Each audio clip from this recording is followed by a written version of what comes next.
Salmo 42, quantos acharam, digam amém. Eu tenho a minha versão um pouco diferente, tá, irmãos? Então, como a corça suspira pelas águas correntes, assim por ti, ó Deus, anseia a minha alma. A minha alma tem sede de Deus, do Deus vivo. Quando poderei entrar para me apresentar a Deus?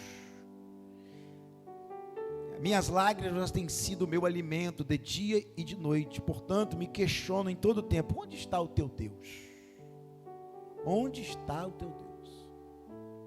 Recordo-me das ocasiões que dentro de mim se me derrama a alma em um profundo pranto, e como caminhava eu junto à multidão, conduzindo-os em procissão rumo à casa de Deus, com cântico de júbilo, louvor entre a multidão que festejava. Por que estás abatida, ó minha alma? Por que te angustia dentro de mim? Deposita toda a tua esperança em Deus, pois ainda o louvarei por seu livramento. Ele é o meu Salvador. Ó meu Deus, esmorecida está a minha alma, por isso em ti fixo o meu pensamento, desde a terra do Jordão, das alturas do Hermon, desde o monte Mizar. Do abismo as águas chamam as torrentes, no troar de suas cataratas, e todos os vagalhões se precipitaram sobre mim. Contudo, durante o dia está a canção do louvor, e a minha oração, ó Deus, da minha alma. Declaro a Deus a minha rocha. Por que te esquecesse de mim? Por que razão caminhar lamentando e sem direção sob a opressão dos meus inimigos? Como uma espada perfura o meu corpo e atinge os meus ossos. É a aflição da minha alma. Por razão caminhar.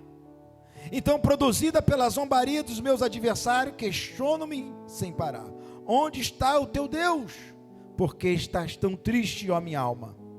Por que sofres ao meu ser? Põe a tua esperança em Deus, portanto, ainda o louvarei por tua presença salvadora, ó meu Deus. Fecha os seus olhos, Pai. Essa é a tua palavra. Ela é fiel e ela é digna de toda aceitação. Fale conosco, no nome de Jesus. Amém e graças a Deus.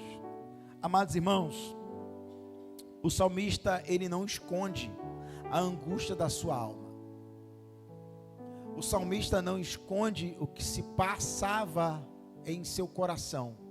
E isso é muito interessante, que uma das coisas que nós precisamos fazer, uma das coisas que nós precisamos buscar ao Senhor e colocar a nossa vida diante do Senhor, é que quando nós estamos nos aproximando de Deus,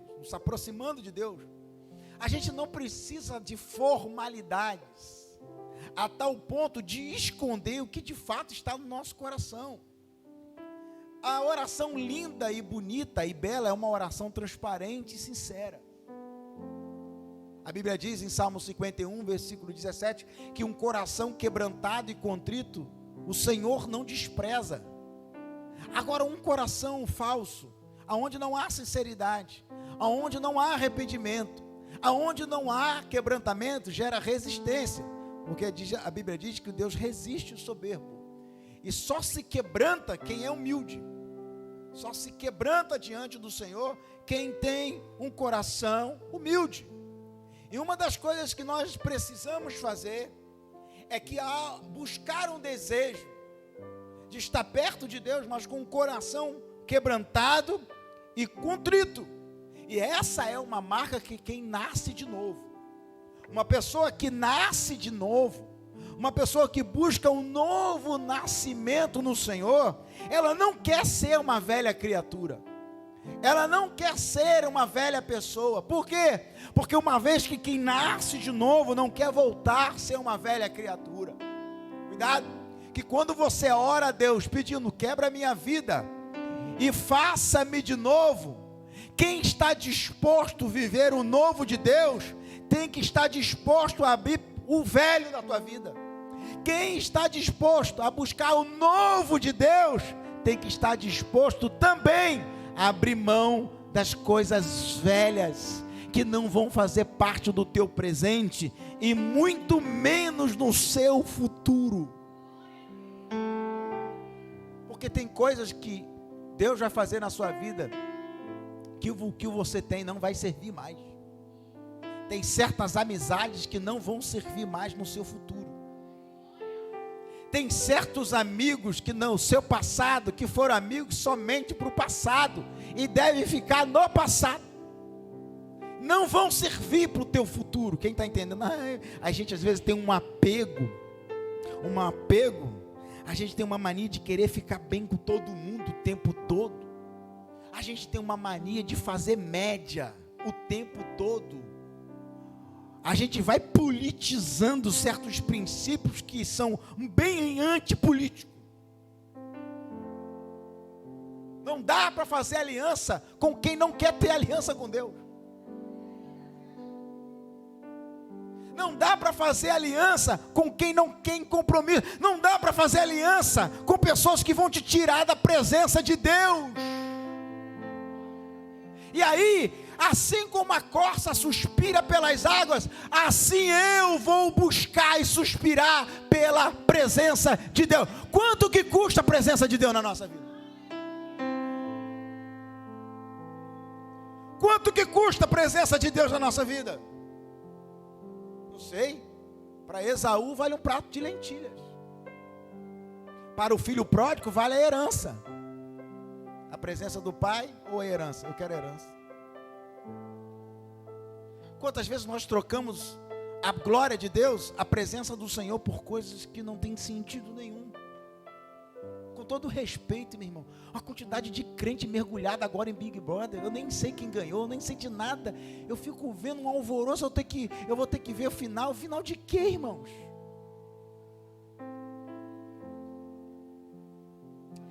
Quem ganhou é crente, quem ganhou é isso. Desde quando o evangelho precisou de pessoas famosas para se promover? O evangelho chegou até nós pelos mártires da fé. O evangelho chegou até nós pelos anônimos. O evangelho é poderoso por si só. O Espírito Santo é poderoso por si só. Nunca precisamos de pregadores famosos. Nunca precisamos de pessoas. As pessoas que mais seguraram o evangelho até nós não tiveram nome registrado em lugar nenhum.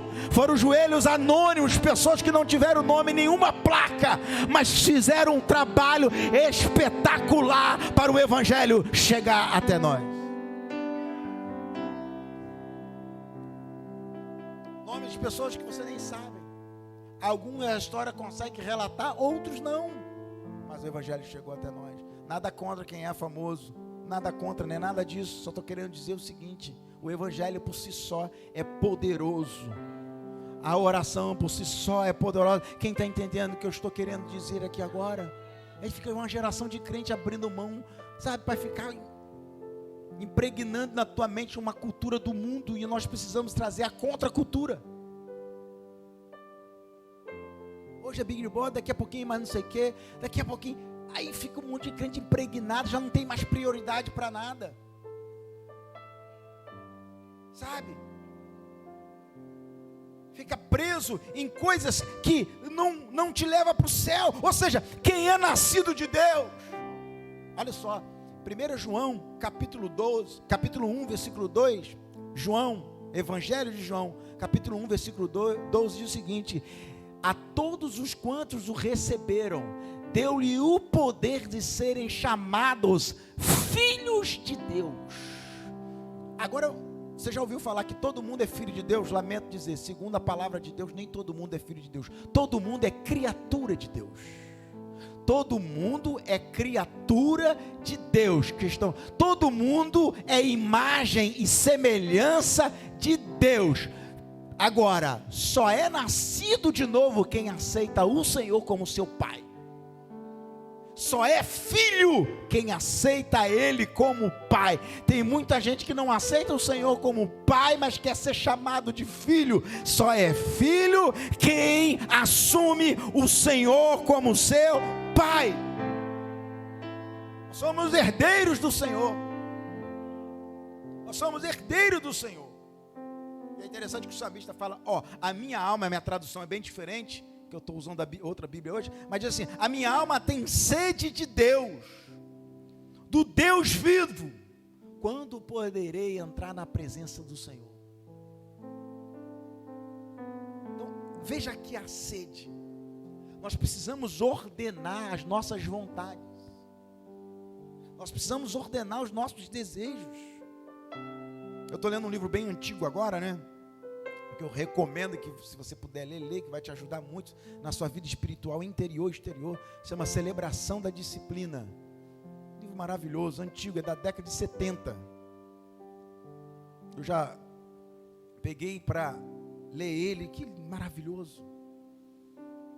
Fala de vários princípios importantes, de disciplinas espirituais que nós precisamos, sobretudo no mundo de hoje nós precisamos. Olha, um livro bem antigo, mas ao mesmo tempo muito atual. Por quê? Porque contém a palavra de Deus também. A Bíblia não contém a palavra de Deus, a Bíblia é a palavra de Deus. Ela é a palavra de Deus. Então veja só que o salmista está dizendo que ele tem sede pela presença do Senhor, mas ao mesmo tempo que ele tem sede pela presença do Senhor, ele expressa a angústia da sua alma, o medo dos seus inimigos, o medo das afrontas, o medo de morrer, o medo, de certa forma, de ficar abandonado pela presença do Senhor. Mas ao mesmo tempo, ele fala, eu adotei a Deus como a minha rocha. Olha que interessante, ele fala que ama a presença do Senhor, ele fala que tem sede pela presença do Senhor, mas ao mesmo tempo ele expressa o seu medo, o medo de Deus esquecer dele, o medo do abandono. O que é isso, pastor? É porque mesmo que você seja um homem de Deus, isso não significa que você vai ter momentos de turbulência da sua vida. Mesmo que você seja um homem de Deus, mesmo que você seja uma mulher de Deus, não significa que vai ter dia que você vai se sentir vazio, angustiado, com medo. Eu fico muito preocupado com esse evangelho super-homem, Mulher Maravilha, esse evangelho triunfalista, né? Que você não pode chorar. Ah, pastor, como é que um homem vai chorar?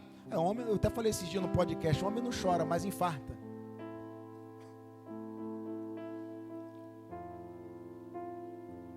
O que nós precisamos aprender? O fato de você ser uma mulher de Deus, um homem de Deus, não significa que você não vai ter momentos de fraqueza, de tristeza, de angústia, de medo. Ah, pastor, mas eu conheço homens de Deus que são corajosos. Não é ele que é corajoso, é a presença do Espírito Santo na vida dele.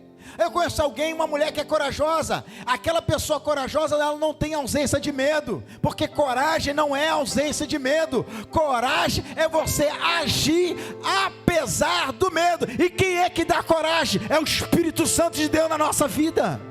É quem é que dá essa força? É a presença de Deus na nossa vida. Um homem de Deus corajoso está cheio de medo, mas o Espírito Santo controla a vida dele. Uma mulher corajosa está cheia de medo, mas por que ela avança? Por causa da presença do Espírito Santo de Deus em sua vida. Então coragem não é uma pessoa forte, coragem é uma pessoa que decidiu depender da presença de Deus. A coragem não vem da tua força, a coragem vem da nossa dependência de Deus. Tem alguém comigo aqui? Diga amém. Pastor, me fala então como é que eu faço para ficar mais perto de Deus. Existem várias maneiras. Oração. A pessoa fala assim, pastor, eu não sinto a presença do Senhor. Mas você ora? Quantas vezes por dia? Ah, não oro. Mas é almoçar, tomar café, jantar, lanchar, você se alimenta durante o dia? Sim. E por que não tem tempo para orar? Oração e leitura da palavra é o alimento. Você não tem falta de tempo. Nós não temos falta de tempo. Nós não temos falta de tempo. Nós temos falta de prioridade. Falta de tempo é uma desculpa que a gente usa para não buscar a presença do Senhor. Falta de prioridade. Então, uma das formas de buscar essa presença é oração. A oração é a respiração da alma. Quem não ora não respira. Quem não ora está angustiado. Quem não ora está sendo oprimido pela ansiedade. Como é que você vai conhecer alguém sem dialogar? Como é que você conhece uma pessoa sem conversar? Não é isso? Como que você tem intimidade com alguém? Conversando, tomando café, te convidando para ir para um churrasco. Ô glória. Aleluia. Te conversando para um churrasco, batendo um papo, não é isso? Você não cria intimidade? Como é que você acha que nós vamos criar intimidade com o Senhor? A gente só cria intimidade com o Senhor quando a gente tira tempo para estar com Ele. Quando a gente tira tempo para orar, para buscar a presença dEle, para se inclinar diante dEle. Daniel foi governador de mais de 40 províncias. Ele orava 3 vezes por dia. Podia estar onde estava. Ele abria a janela, onde ele, no palácio, em qualquer lugar, e orava em direção a Jerusalém. Um homem de tantos afazeres, orando. Como que eu faço também, pastor, para buscar mais a presença do Senhor? Fé. A fé é fundamental para buscar a presença do Senhor. A Bíblia diz que aquele que aproxima do Senhor tem que crer que Ele existe. Se você se aproxima dEle, não pode ser sem fé. Nós temos que nos aproximar diante do Senhor com fé. Muitos milagres que o Senhor não operou foi da falta de fé. Muitas pessoas que se aproximaram do Senhor não acreditaram nele. Então, uma das coisas que nós precisamos exercitar é o exercício da fé. E a fé vem pelo ouvir. E ouvir a palavra de Deus. A Bíblia diz que o justo viverá pela... A Bíblia diz que a oração da fé salvará o doente. Quem está comigo aqui? A fé é o firme fundamento. Sem fé, olha o que a palavra de Deus diz: sem fé é impossível agradar a Deus. Não sou eu que estou dizendo, irmão, é a Bíblia. Vai brigar com a Bíblia hoje, meu irmão. Sem fé é impossível agradar a Deus. Ah, pastor, mas eu não tenho elementos para conseguir crer. Você só precisa ouvir a palavra. Você não precisa de evidência científica, porque fé é fé. Se você precisa de evidência científica, você não precisa mais de fé. Fé é o contrário. A Bíblia diz que a fé vem pelo ouvir o que é a palavra do Senhor. Se eu estou escutando a palavra do Senhor e eu creio nessa palavra, acabou. É pela fé. Inclusive a fé para suportar luta. A fé para suportar tribulações. Fé não é só para conquistar, fé também é para suportar.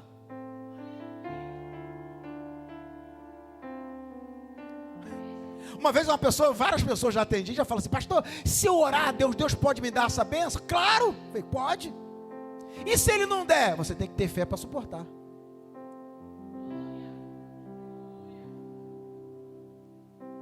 Por quê? Porque aquilo que eu não posso mudar, Deus me dá força para suportar. Porque Deus nem sempre vai dar o que você está pedindo. Mas uma pessoa de fé confia tanto em Deus, que independente de Deus dar o que você está pedindo ou não, você descansa em Deus, porque você sabe que Ele tem o melhor para você. Ah, mas eu não estou entendendo. Por isso que você precisa de fé. Fé, você não precisa de explicação de Deus. Fé, você não precisa que Deus te explique. Fé, você não precisa que Deus dá o que você está pedindo. Fé é você confiar tanto em Deus, que se Ele te der o que você está pedindo, glória a Deus. E se Ele não der o que você está pedindo, continua sendo Deus, e glória a Deus por isso também. Mas você tem fé para conquistar, mas não tem fé para aguentar?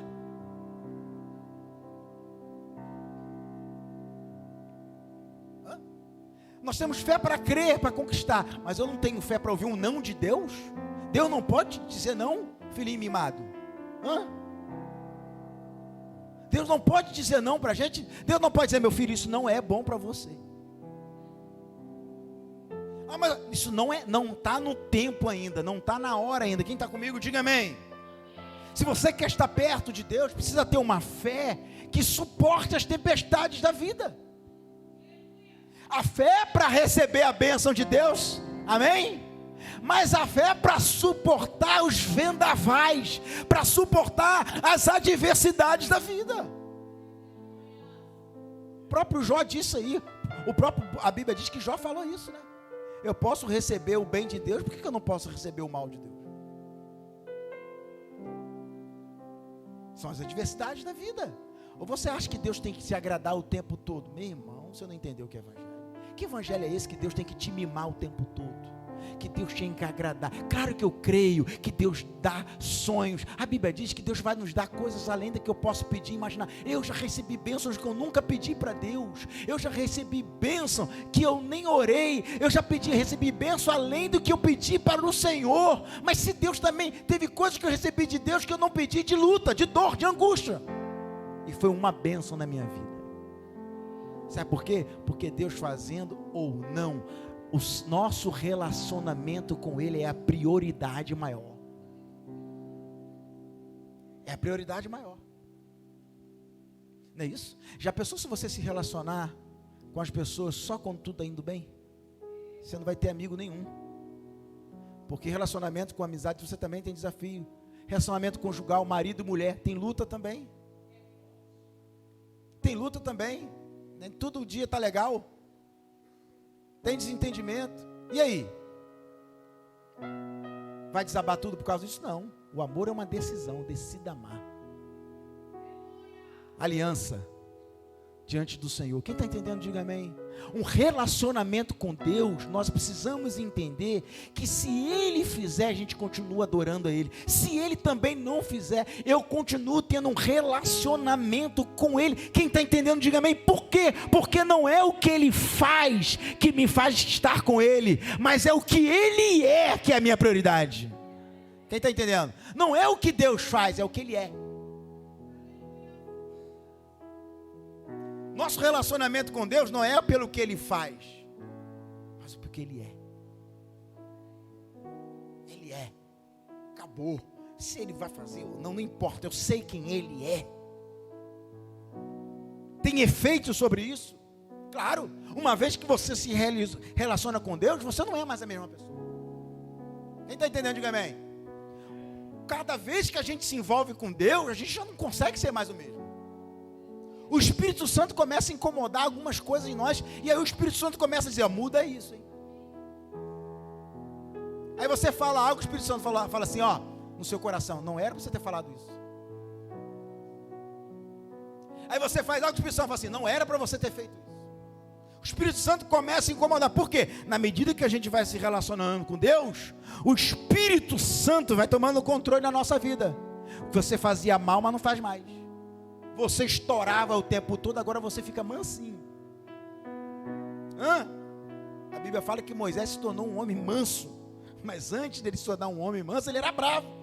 Mas a presença de Deus na vida dele fez ele um homem manso. Você vence as tentações, você vence o diabo, você vence o mundo. Por quê? Porque na medida que você vai se relacionando com Deus, o mundo não tem mais poder sobre você, as tentações já não tem mais poder sobre você, o diabo já não tem mais domínio na sua vida. Por quê? Porque a tua alma suspira pela presença de Deus.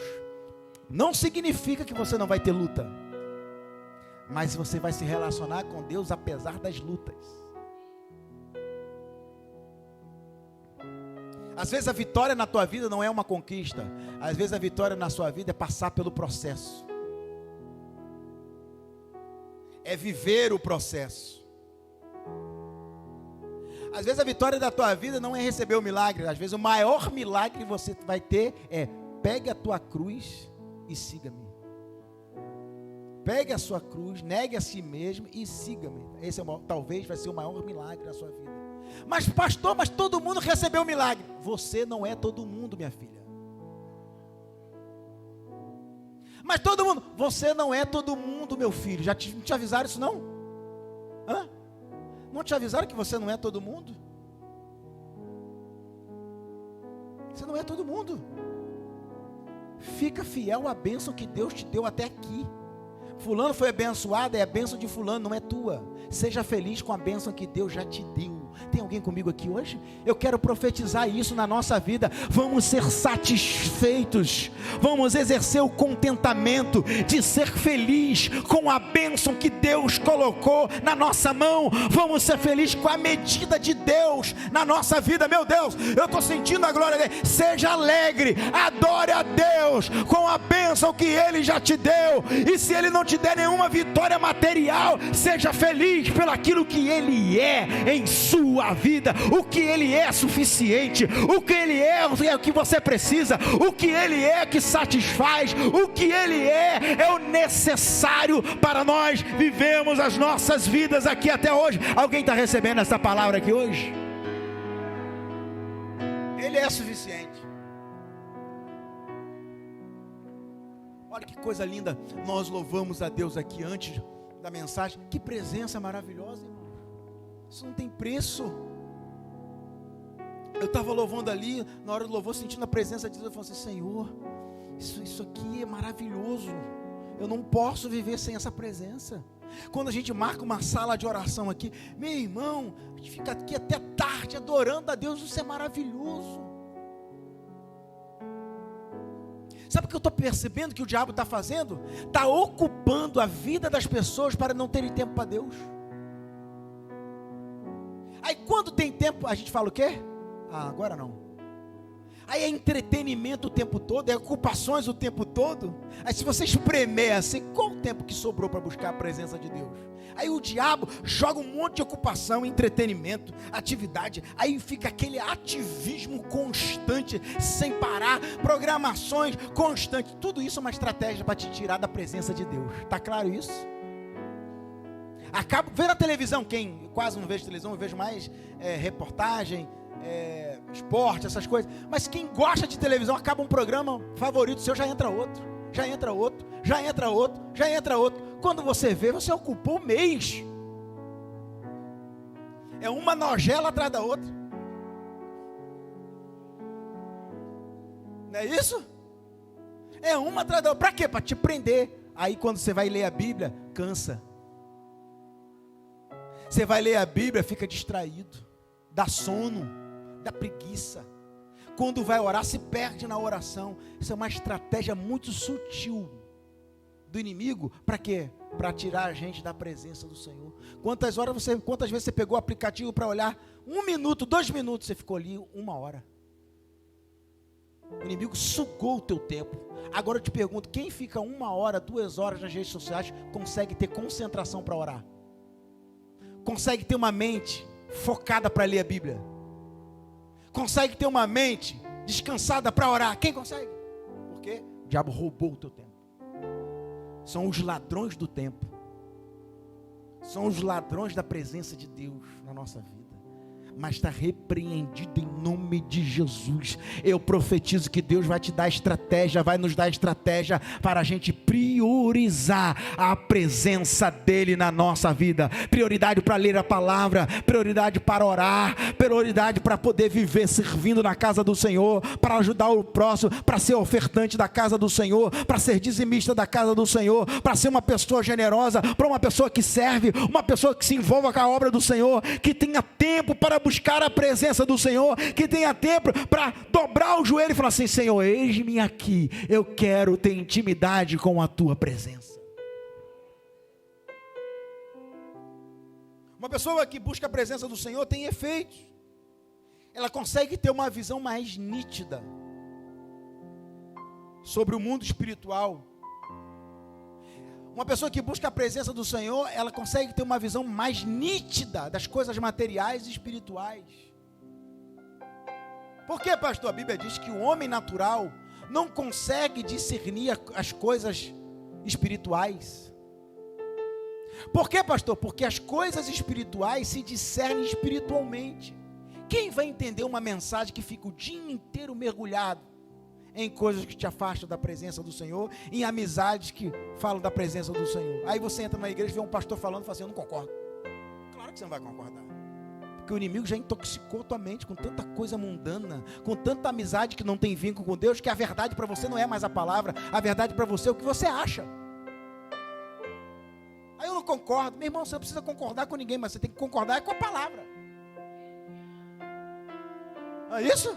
Agora, o problema é que às vezes a gente coloca o que eu acho, os nossos achismos, no lugar da palavra de Deus. Não é isso? E até pastores, esses dias eu vi um pastor que ele fala que a Bíblia precisa de atualização. Olha o que ponto que nós chegamos. Quer dizer que ele então inventou a roda agora. E esses dias eu vi uma artista falar que a Bíblia precisa ser editada. Quer dizer, um artista agora quer editar a Bíblia. Um pastor que se diz pastor, diz que a palavra não é completa, ela está errada. Essa palavra é inerrante, ela não erra. Ela é a boca de Deus aqui na terra. É a palavra de Deus aqui na terra. Acabou. Não é o que eu acho, é o que a palavra de Deus diz. Que está aqui, ó, há milênios, alimentando as nossas vidas. A gente valoriza os princípios espirituais. E o nosso amor, quando buscamos a Deus, ele é aperfeiçoado. O nosso amor, ele é moldado. Como é bom amar a palavra do Senhor. Como é bom nós amarmos o Senhor. Meu irmão, minha irmã, nós não podemos perder a presença de Deus na nossa vida. Meu irmão, se você perder tudo, entre aspas, que na realidade não é tudo, e se Deus permanecer, você não perdeu nada.